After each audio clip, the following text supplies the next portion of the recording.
Assalamualaikum warahmatullahi wabarakatuh dan salam sejahtera untuk kita semua. Kami dari kelompok 5 Prodi Biologi Angkatan 2019 Universitas Hasanuddin akan memaparkan materi mengenai sistem otot dan sistem pencernaan pada manusia.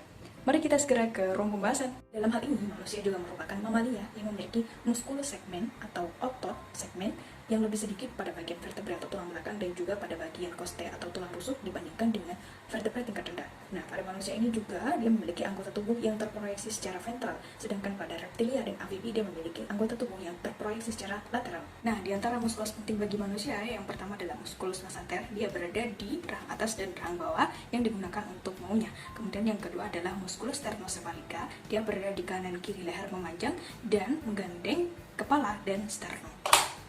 Yang ketiga adalah musculus pectoralis. Dia berbentuk lebar dan dia melekat di antara sternum dan humerus yang terbagi menjadi dua bagian. Kemudian yang keempat adalah musculus rectus abdominalis. Dia berada di tengah-tengah perut dan juga menghubungkan antara sternum dan pelvikus.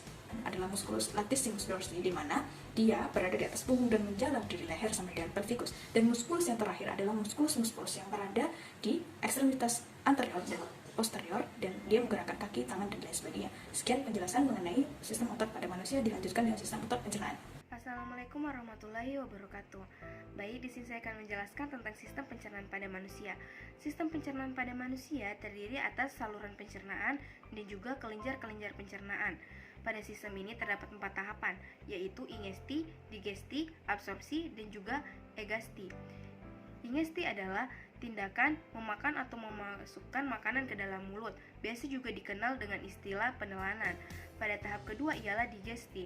Digesti adalah proses perombakan makanan menjadi molekul-molekul yang berukuran kecil sehingga dapat diserap oleh tubuh. Digesti juga biasa dikenal dengan istilah pencernaan. Di sini pencernaan dibagi menjadi dua, yaitu pencernaan mekanik dan juga pencernaan kimiawi. Pencernaan mekanik dilakukan oleh mulut dan juga lidah, sedangkan pencernaan kimiawi dilakukan oleh enzim-enzim yang berada di usus halus. Pada tahap selanjutnya ialah absorpsi. Absorpsi adalah tahapan di mana sari-sari makanan akan diserap oleh usus halus, lalu akan memasuki siklus darah, kemudian masuk ke dalam jaringan tubuh. Pada tahap terakhir ialah egasti.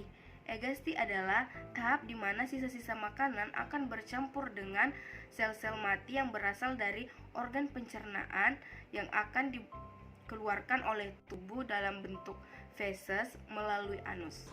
Di dalam mulut terdapat gigi, lidah, dan kelenjar ludah. Makanan dipotong dan dikunyah oleh gigi.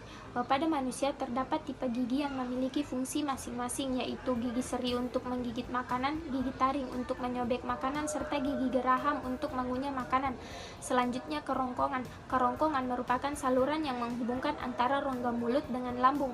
Saat makanan ditelan terjadi gerak peristaltik, yaitu gerak meremas-remas makanan sehingga makanan masuk ke dalam lambung. Selanjutnya lambung. Lambung mengeluarkan getah lambung yang menghasilkan enzim pepsin, yaitu enzim yang mengubah protein atau zat putih telur menjadi pepton. Getah lambung juga menghasilkan asam klorida atau HCl dan asam renin.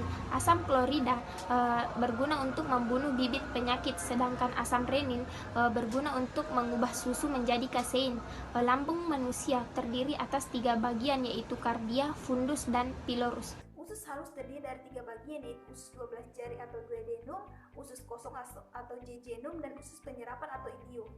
Di dalam usus halus, sari-sari makanan akan diserap oleh darah melalui dinding-dinding usus halus. Yakni usus halus. Nah, dinding usus halus berbentuk lipatan-lipatan yang mengandung duluran mirip jari-jari yang disebut villi.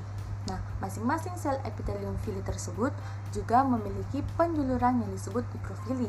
Akibat adanya lipatan-lipatan dan juluran-juluran dalam dinding usus halus, maka luas permukaan penyerapan pada orang tersebut menjadi sangat luas. Selanjutnya yakni usus besar, di mana panjang usus besar pada manusia dapat mencapai 1-5 meter. Usus besar diawali dengan sekung yang merupakan cabang usus tanpa kelanjutan, berdinding tipis, dan berakhir dengan appendix. Selanjutnya yakni usus besar itu terbagi menjadi beberapa bagian, yaitu sekung dan appendix, kolon, serta rektum. Selanjutnya disajikan gambar di PPT, yaitu gambar usus besar di mana ujungnya itu ada appendix yang berfungsi mengontrol patogen yang terdapat dalam tubuh sebab mengandung jaringan limfoid. Nah, secara umum yang terkenal sebagai usus besar adalah kolon. Nah, kolon terbagi lagi menjadi 3 bagian, yaitu kolon ascendens atau yang merupakan usus besar naik, kolon transversum, Dan descendant. Organ pencernaan terakhir pada manusia ialah anus, di mana kita ketahui bersama anus merupakan lubang pengeluaran atau pembuangan sisa-sisa makanan dalam bentuk feses. Di anus ada 2 bagian, yaitu anus bagian dalam dan anus bagian luar. Anus bagian dalam terdiri dari sel-sel yang bekerja secara otomatis, sedangkan anus bagian luar terdiri dari sel-sel melingkar yang dapat dikendalikan secara sadar.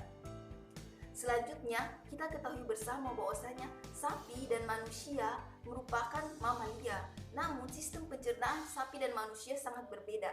Pada sapi dikenal sistem pencernaan secara ruminansia atau memama biak. Adapun mekanisme dari sistem pencernaan ini sendiri ialah di mana makanan dicerna sebanyak 2 kali dalam mulut. Adapun organ pencernaan pada sapi terdiri dari mulut, esofagus, retikulum, omasum, abomasum, rumen, dan intestin. Sebelumnya rekan saya telah menjelaskan bahwa terdapat perbedaan antara sistem pencernaan hewan ruminansia dan manusia walaupun keduanya sama-sama mamalia. Dapat kita lihat di sini bahwa hewan ruminansia memiliki struktur khusus. Gigi dari hewan ruminansia terdiri atas gigi seri atau incisivus yang terbentuk khusus untuk menjepit makanan berupa tumbuh-tumbuhan. Ia juga memiliki gigi rahang belakang atau molar yang bentuknya datar dan lebar. Ia juga memiliki rahang yang bisa digerakkan menyamping untuk menggiling makanan, di mana dari sinilah timbul gerakan memamah biak pada hewan ruminansia. Selanjutnya, hewan ruminansia juga memiliki lambung yang sangat besar berukuran 3/4 dari rongga perutnya. Lambung ini berfungsi sebagai tempat penyimpanan makanan sebelum diteruskan ke organ selanjutnya, sebagai tempat dari pembusukan serta sebagai tempat fermentasi. Mekanisme pencernaan dari hewan ruminansia mula-mula dari mulut akan menuju ke kerongkongan, dari kerongkongan akan dibawa ke rumen, di mana di rumen akan terjadi pencernaan protein, polisakarida, serta fermentasi selulosa oleh enzim selulase bakteri-bakteri tertentu. Kemudian dibawa menuju ke retikulum, di mana di retikulum ini makanan akan difermentasi oleh bakteri anaerob dan protozoa menjadi gumpalan-gumpalan kasar yang disebut dengan bolus. Nah, bolus ini karena masih kasar dibawa lagi ke mulut, di mana di mulut akan dicerna untuk kedua kalinya sehingga menjadi lebih lunak. Dari mulut akan dibawa menuju ke omasum, di mana di omasum ini terdapat kelenjar yang memproduksi enzim yang akan bercampur dengan bolus. Dari omasum akan dibawa menuju ke abomasum, di mana di abomasum akan terjadi pencernaan dengan enzim pepsin. Dari abomasum akan menuju ke usus halus, lalu menuju ke usus besar, dan menuju ke anus. Oke, sekian dari kami, semoga bermanfaat, dan apabila ada pertanyaan mari kita diskusikan bersama. Sekian, wassalamualaikum warahmatullahi wabarakatuh.